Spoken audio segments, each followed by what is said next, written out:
All right. So the diagram shows a vacuum flask and an enlarged view of a section through the flask wall. अगर याद हो हमने ये last part में किया, right? So the main reason for the silvering is to reduce heat transfer by silvering के through आप कौन से मेथड से heat transfer को रोकते हैं? Conduction, radiation only, conduction, convection and radiation only, ठीक है? क्योंकि if you remember कि surface texture and surface color किस चीज को इफेक्ट करते हैं? सिर्फ और सिर्फ रेडिएशन को इफेक्ट करते हैं, राइट?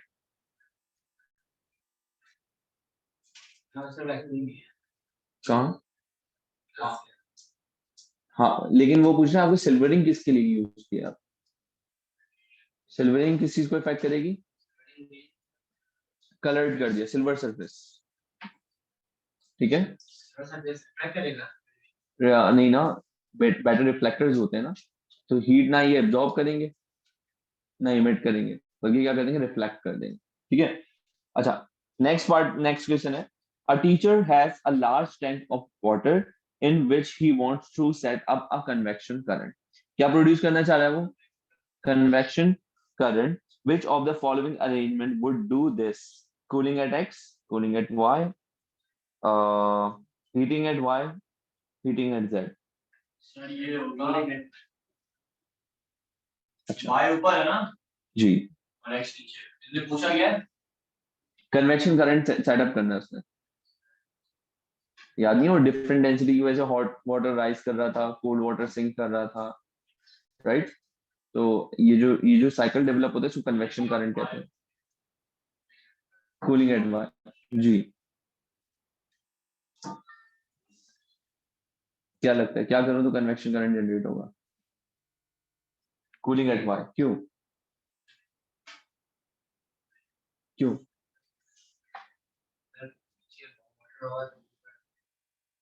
ओके अगर वाई पे कूलिंग करूंगा सो फिर क्या होगा? ओके सो अगर मैंने cooling guys those who are online, so what do you think, which one is the right option?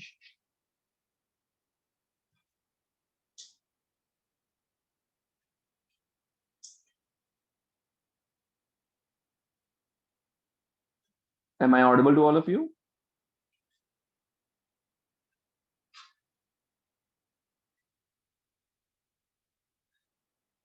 Hello?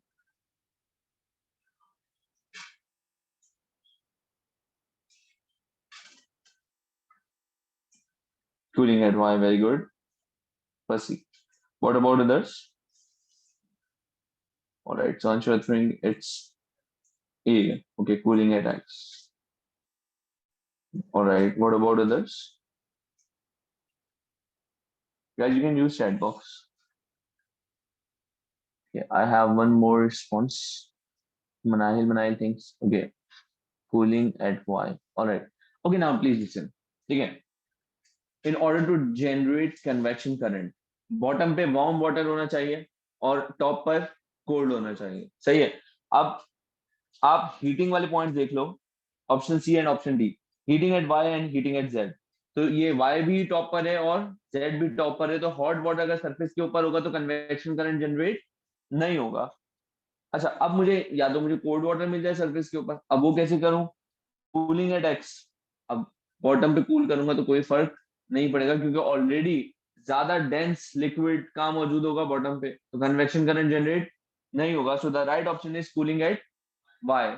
Y पर कूलिंग करना है ताकि कोल्ड वाटर हो, cold water is more denser, so that it will sink into the towards the bottom of the container, bottom तक आएगा, और जो bottom पे वार्म वाटर है वो कहाँ चला जाएगा? On the top. So that's how convection current setup होता है, ठीक है? Okay, heat is transferred by conduction, convection and radiation. Heat किस किस तरह से ट्रांसफर होती है? Conduction, convection and radiation. State which of the three method is responsible for the heat transfer from the sun to earth? सिर्फ radiation, conduction वगैरह नहीं है, कन्वेक्शन कुछ भी नहीं होगा। ओके वेरी गुड, क्योंकि कोई मीडियम नहीं है, राइट ना, गैसेस मौजूद है, वैक्यूम मौजूद है बहुत ज्यादा अमाउंट में, तो बिटवीन सन एंड अर्थ तो आपके पास सिर्फ किस तरह हीट पहुंच रही है, रेडिएशन के थ्रू। एक्सप्लेन व्हाई द, अच्छा ये रीजन भी एक्चुअली हमने अनइंटेंशनली डिस्कस कर लिया, कह रहे बाकी के दो मेथड क्यों जो है वो इन्वॉल्व नहीं है, क्योंकि डायरेक्ट कांटेक्ट नहीं है, मीडियम नहीं है, ना सॉलिड है कोई उनके दरमियान, ना ही गैसेस मौजूद है। कन्वेक्शन और कंडक्शन दोनों का बता दो ना। डायरेक्ट कांटेक्ट नहीं है, कोई ऐसी चीज नहीं है जिससे डायरेक्टली कंडक्शन के थ्रू हीट ट्रांसफर हो रही हो, कोई सॉलिड डायरेक्टली जो सन और अर्थ से दोनों से कनेक्टेड हो, ऐसा कुछ नहीं है, राइट। दूसरी चीज क्या है कि कोई गैसेस भी मौजूद नहीं है, एक बहुत बड़ा वैक्यूम मौजूद है जिसकी वजह से कन्वेक्शन करंट जनरेट नहीं होगा जिस and the only the radiation is left, तो आपके पास हीट जो है वो रेडिएशन थ्रू मिल जाएगी। Okay, a hand feels hot when placed above a lighted match। एक मैच स्टिक है जिसके ऊपर हाथ रखें तो गर्म फील होगा, राइट, हीट फील होगी। Explain in detail how convection current causes this to happen. Convection current किस तरह से इस चीज को प्रोड्यूस कर,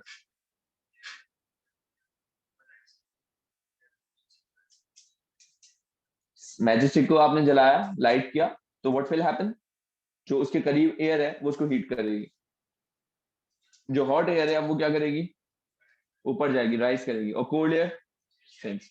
इसीलिए जो आपके पास हॉट एयर ऊपर जा रही है वो हैंड को टच कर रही है और hand is feeling hot, that's why. सही है।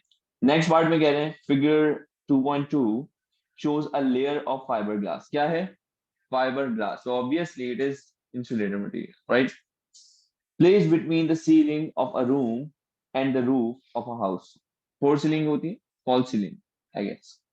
तो कह रहे हैं कि अब किस तरह से जो है ये फाइबर ग्लास हेल्प करता है ताकि आपका जो है रूम गर्म रहे when it is cold outside.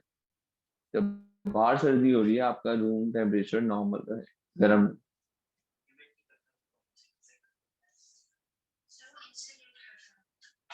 Insulate करता है, सो वो इंसुलेटर है तो हीट एब्जॉर्ब नहीं करेगा। सही है, यानी कि आपके पास पहली चीज तो ये हो गई कि उसने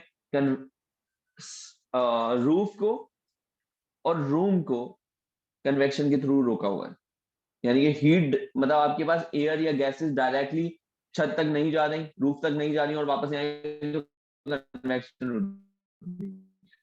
और क्योंकि ये एक इंसुलेटर मटेरियल है तो कंडक्शन भी नहीं होगी।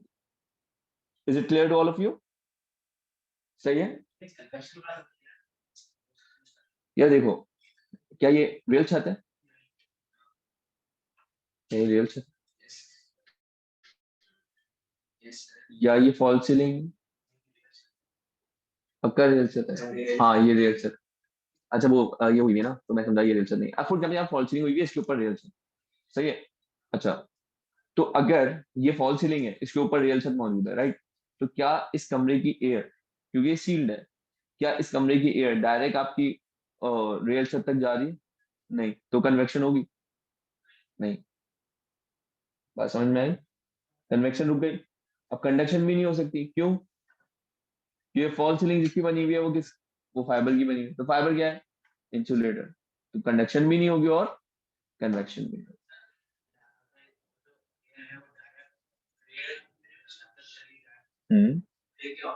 कन्वेक्शन हो जाएगी, हॉट एयर राइज कर रही है और जो छत से कोल्ड एयर है वो सिंक कर जाएगी।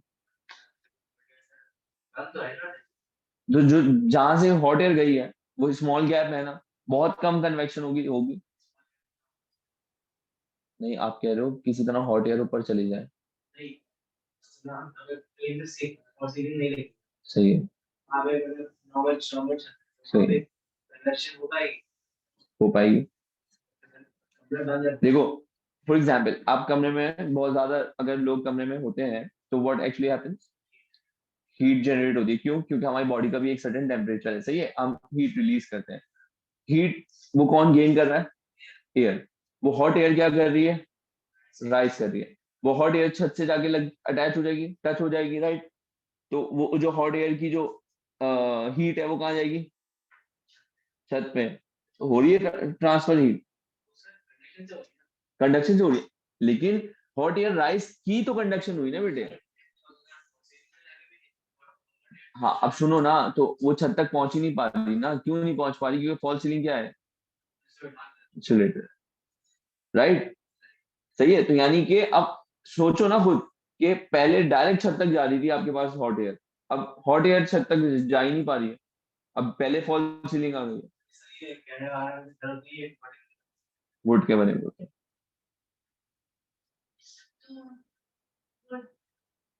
इंसुलेटर है ना, ठीक है।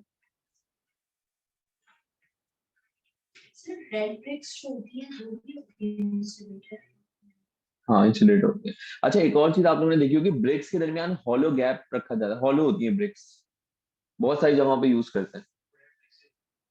रेड ब्रिक्स के अलावा हमारे पास ये जो ये वाली ईंटें होती हैं, स्लेंडर ब्लॉक्स जो होते हैं, ये इसके अंदर गैप होता है, रखा जाता है, बहुत सारे लोग कराची में भी लगाते हैं। अच्छा ये तो चलो सही है, ठीक है, लोग बहुत सारे लोग यूज करते हैं, कर सकते हैं, बट ये किसी काम आती है ताकि इंसुलेशन के लिए, प्रॉपर इंसुलेशन के लिए काम आती है। अगर पूरा आप सॉलिड ब्रिक ले लेंगे ना, एक तो पहली बात ये वजन भी बढ़ेगा, लोड आएगा आपकी फाउंडेशन के ऊपर। दूसरा काम क्या, दूसरी चीज क्या बच जाएगी आपकी, एंड इफ यू रिमेम्बर वो जो हम प्रेशर वाले चैप्टर पढ़े तो हमने ये चीज डिस्कस की थी कि जितना ज्यादा लोड उतना ज्यादा प्रेशर है, डायरेक्टली प्रोपोर्शनल, डायरेक्टली प्रोपोर्शनल, एक चीज एक क्वांटिटी बढ़ेगी दूसरी भी बढ़ जाएगी। अच्छा सुनना है बेटे प्लीज। तो अब होता क्या है कि अगर ये स्मॉल गैप वहां मौजूद है तो क्या होगा, आपके पास डायरेक्ट कंडक्शन नहीं होगी, बीच में जो गैप है वो कंडक्शन को प्रिवेंट करेगी। लेकिन अक्सर कराची में ये प्रॉब्लम आता है कि हम जिस इन्वायरमेंट में रह रहे हैं वो इन्वायरमेंट मॉइस्चर वाला इन्वायरमेंट, सही है, इन्वायरमेंट में मॉइस्चर बहुत ज्यादा है।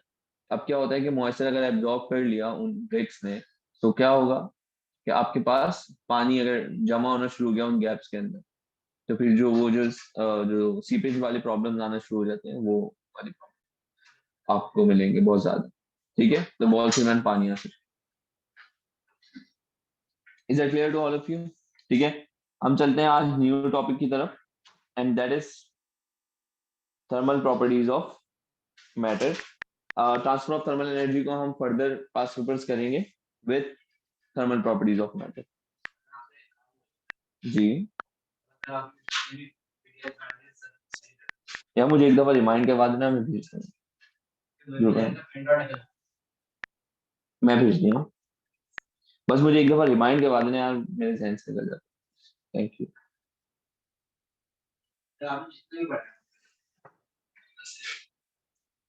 अगस्त से तो नहीं पढ़ना शुरू किया। अच्छा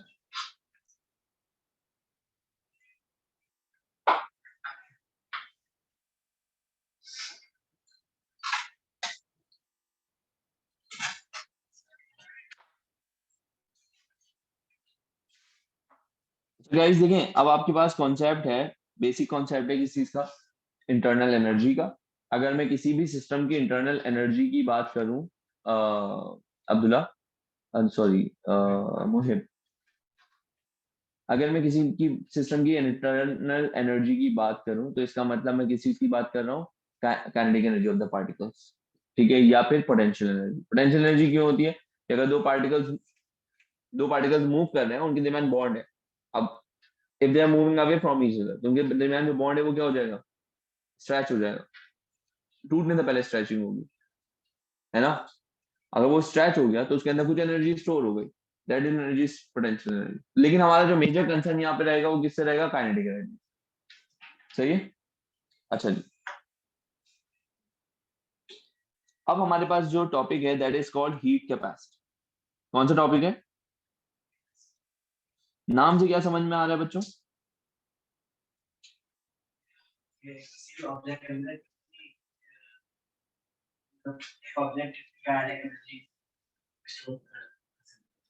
या हीट स्टोर कर सकता है, किस चीज के लिए? एक सब्सटेंस को मैंने हीट किया, तो आपने उसको टच किया तो आप क्या कहोगे कि ये हॉट है। क्यों हॉट हुआ वो, क्यों उसका टेम्परेचर चेंज हुआ?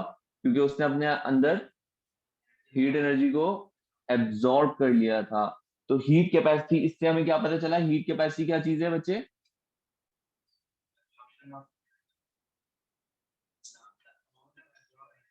अमाउंट ऑफ एनर्जी और amount of heat energy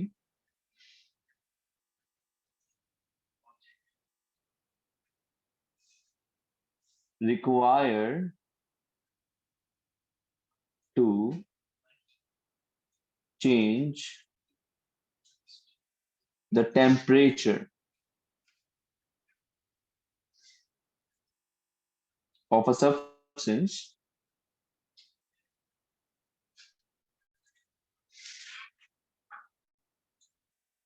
by 1 degree Celsius.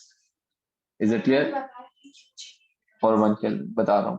Heat capacity है क्या चीज? कैपेसिटी का मतलब storage, right?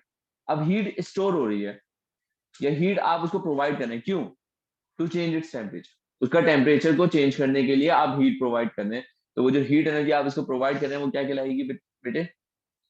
Heat capacity. Is that clear?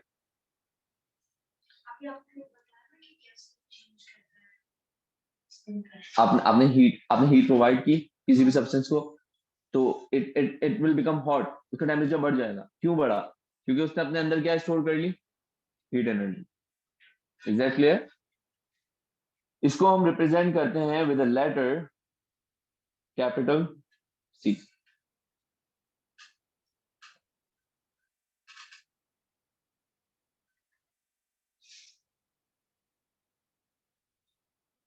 यहाँ पर ई क्या है आपके पास? Heat energy. And delta theta क्या है आपके पास? Change in temperature. क्लियर? आगे चलें, ठीक है? एनर्जी ये upon delta theta. E thermal energy है या हीट एनर्जी, ठीक है? तो इससे हमें पता चला कि आपके पास एनर्जी का यूनिट क्या हो गया? जूल्स। और चेंज इन टेम्परेचर का यूनिट क्या हो गया? केल्विन या delta, sorry degree Celsius. Kelvin ले लो, ऐसा यूनिट केल्विन है, सही है? Is that clear? अच्छा, हाँ बोलो। केल्विन, हाँ जूल्स पर केल्विन या जूल्स पर डिग्री सेल्सियस।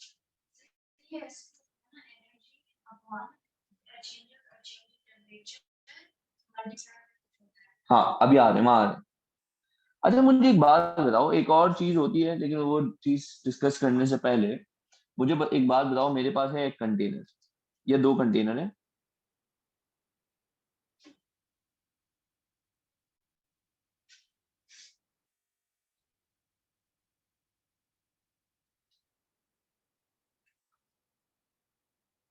ठीक है? And these two containers are identical, या let me take two blocks.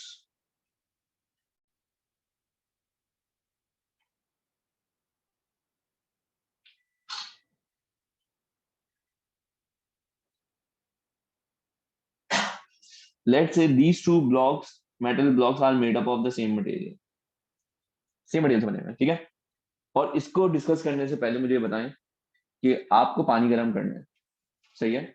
और जो पानी आपने गर्म करना है, एक छोटा कंटेनर है और एक बड़ा कंटेनर है, सही है? मुझे ये बताएं कौन सा वाला ज्यादा टाइम लेगा? बड़ा वाला। बड़ा वाला कंटेनर जी, बेटे बड़ा वाला कंटेनर, क्यों? अब्दुल्ला को देखो कहाँ रह गया, बुला के लेकर आओ जी। बड़ा वाला कंटेनर, ठीक है? क्यों? वॉल्यूम ज्यादा है, और क्या कह सकते हैं हम? अच्छा, तो दूसरे का भी एरिया बड़ा कर दो फिर।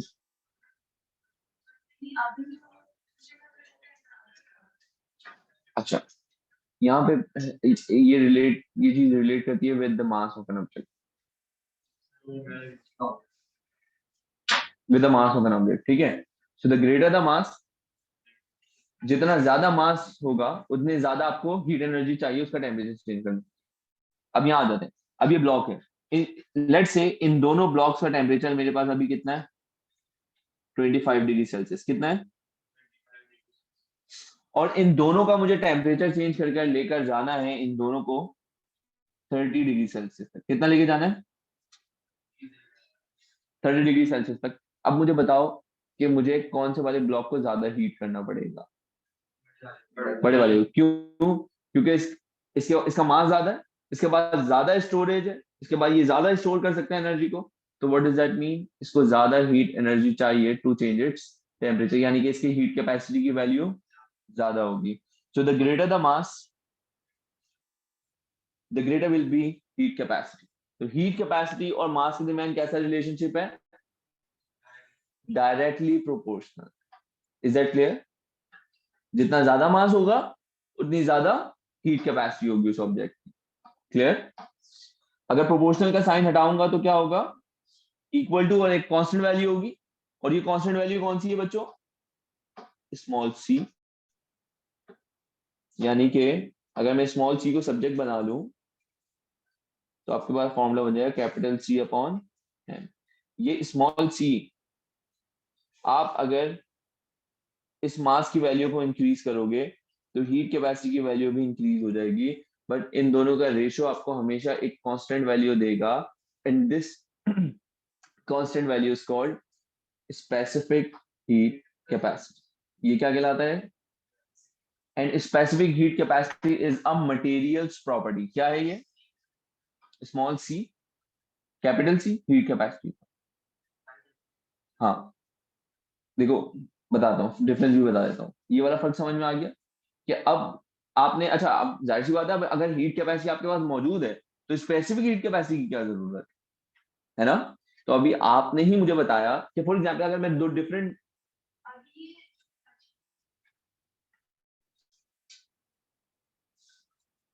अगर मैं दो डिफरेंट मटेरियल्स को कंपेयर कराना चाह रहा हूँ, क्या चाह रहा हूं मैं? दो डिफरेंट मटेरियल्स को कंपेयर कराना चाह रहा हूँ, तो आपको क्या रखना पड़ेगा? क्या क्या चेंज, मतलब क्या क्या वेरिएबल्स को कांस्टेंट रखना पड़ेगा? मैं फॉर एग्जाम्पल मैं चाह रहा हूँ एक मेरे पास आयरन है और एक कॉपर है। मैं ये चाह रहा हूँ, ये देखना चाह रहा हूँ कि यार कौन सी, दोनों का temperature, initial temperature 25 degree Celsius. अब मैं देखना चाह रहा हूँ कि यार मैं हीट एनर्जी प्रोवाइड करता हूँ दोनों को, किस किस को? आयरन को भी और कॉपर को भी। और मैं ऑब्जर्व कर रहा हूँ यार कौन सा वाला ऑब्जेक्ट ज्यादा हीट एनर्जी को अपने अंदर स्टोर करता है to change its temperature. Copper करेगा या आयरन करेगा? दोनों डिफरेंट मटेरियल है, सही है। अब फॉर एग्जाम्पल कॉपर मैंने ले लिया 5 किलोग्राम और आयरन ले लिया मैंने 1 किलोग्राम, क्या ये कंपैरिजन वैलिड है? नहीं। तो हीट कैपेसिटी के अंदर मास का कोई जिक्र ही नहीं है। तो इसका मतलब हीट कैपेसिटी से मैं दो डिफरेंट मटेरियल्स को कंपेयर नहीं कर सकता। इन दोनों को कंपैरिजन के लिए मुझे क्या यूज करना पड़ेगा? Specific heat capacity. तो स्पेसिफिक हीट कैपेसिटी आपके पास क्या है? It's a materials property. ये एक मटेरियल प्रॉपर्टी है। Is that clear? ठीक है। तो आपके पास specific heat capacity can be defined as,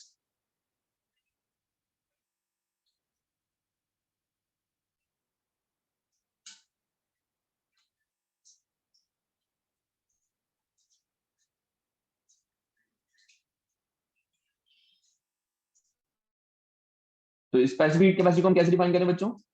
इसकी भी सेम डेफिनेशन है। ये कलर विजिबल है, बताइएगा।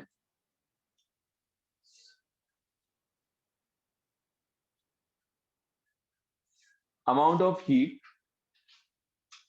required to change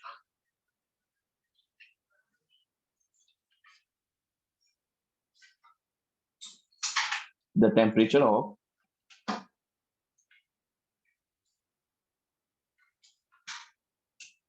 किसका टेम्परेचर चेंज करने के लिए? मटेरियल का। और उस मटेरियल का मास क्या होना चाहिए? सेम होना चाहिए। तो हाँ, तो उसके लिए हमने वर्ड यूज कर लिया यहाँ पे। तो amount of heat required to change the temperature of unit mass of a substance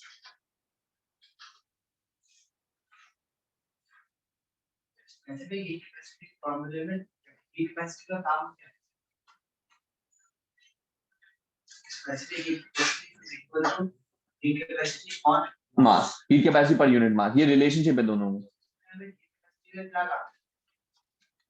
बेटा देखो दोनों ऑलमोस्ट सेम है, यानी कि उसमें भी हम चेंज इन टेम्परेचर नोट कर रहे हैं, इसमें भी हम चेंज इन टेम्परेचर नोट कर रहे हैं, सही है। लेकिन यहाँ पर क्या है, पर यूनिट, यहाँ पे आपने क्या ले लिया, दोनों का मास भी कांस्टेंट ले लिया। Is it clear? आप उस फॉर एग्जाम्पल आपके पास 5 किलोग्राम कॉपर कॉपर था आपके पास, तो आप क्या करोगे, जो आपके पास जो जितनी भी आपने हीट एनर्जी प्रोवाइड की थी, आप उसको 5 से डिवाइड करा दोगे, तो आपको 1 किलोग्राम का मास मिल जाएगा, 1 किलोग्राम के लिए हीट एनर्जी मिल जाएगी, तो इसलिए आप मास से डिवाइड करके स्पेसिफिक वैल्यू ले लो।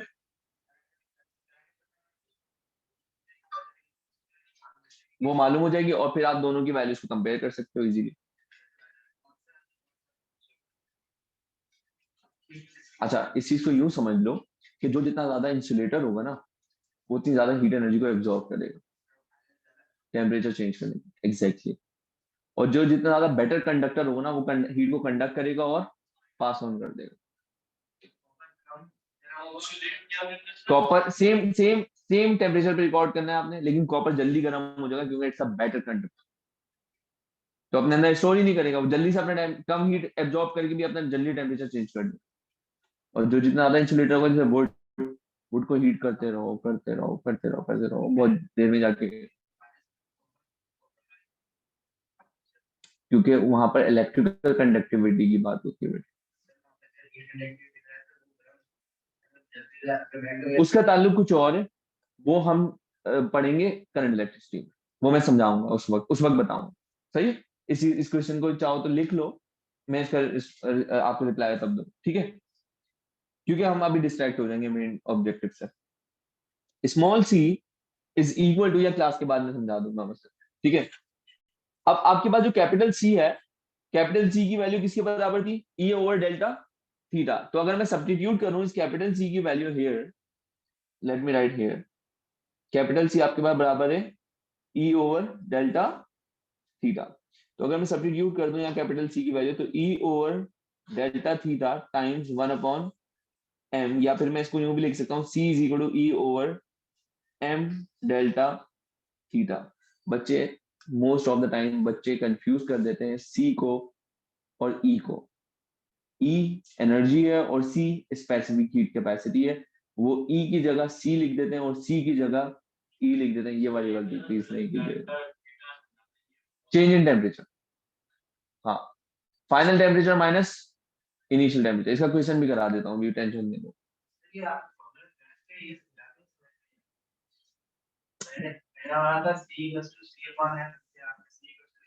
देखो मेरी बात समझो, सी किसके बराबर है, ई ओवर ई डेल्टा थीटा, ई ओवर डेल्टा थीटा सॉरी, तो देखो इस सी की जगह में ई ओवर डेल्टा थीटा लिख दिया, और ये जो एम था इसको मैंने 1 अपॉन एम करके लिख दिया, सही है। तो आपके पास यानी कि सी बराबर हो गया E over M M delta theta, simple multiplication की। अब इसकी अगर मैं यूनिट की तरफ जाऊं, एनर्जी की यूनिट क्या होती है बच्चों, जूल्स, मास की unit KG, change in temperature की यूनिट या तो डिग्री सेल्सियस या फिर केल्विन, तो आपके पास यूनिट हो गई जूल्स पर किलोग्राम पर केल्विन। क्लियर?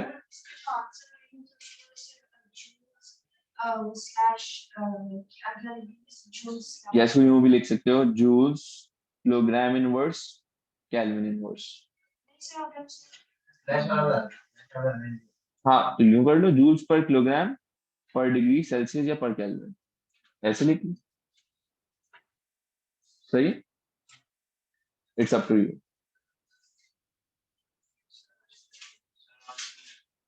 रुको तो,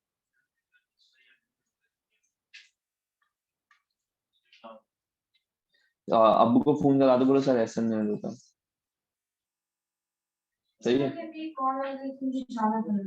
8:15 सही है।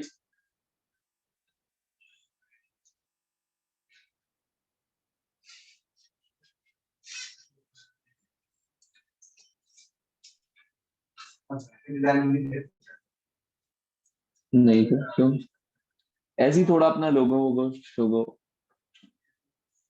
हल्का फुल्का, बस। आपने बोला है सर जी आपको एविडेंस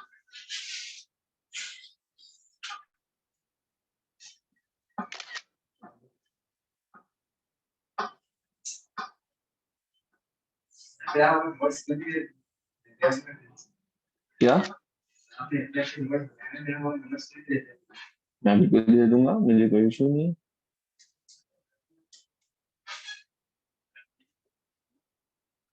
नहीं भाई, मैं फ्री में दे दूंगा।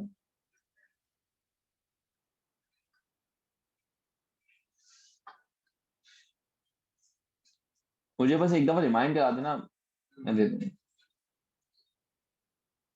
अच्छा देखो, in this question figure shows a solar panel, solar water heating panel, यानी कि बाहर मुल्कों में जो है वो आपके पास जहाँ पर टेम्परेचर बहुत, गर्मियां बहुत ज्यादा हो, सॉरी सर्दियां बहुत ज्यादा होती हैं और उनको वाटर हीटर, मतलब उनको वाटर हीटर चाहिए, तो गैस भी नहीं है वहां पर रेडली अवेलेबल, तो वो क्या यूज करते हैं, solar water heating panel use करते हैं।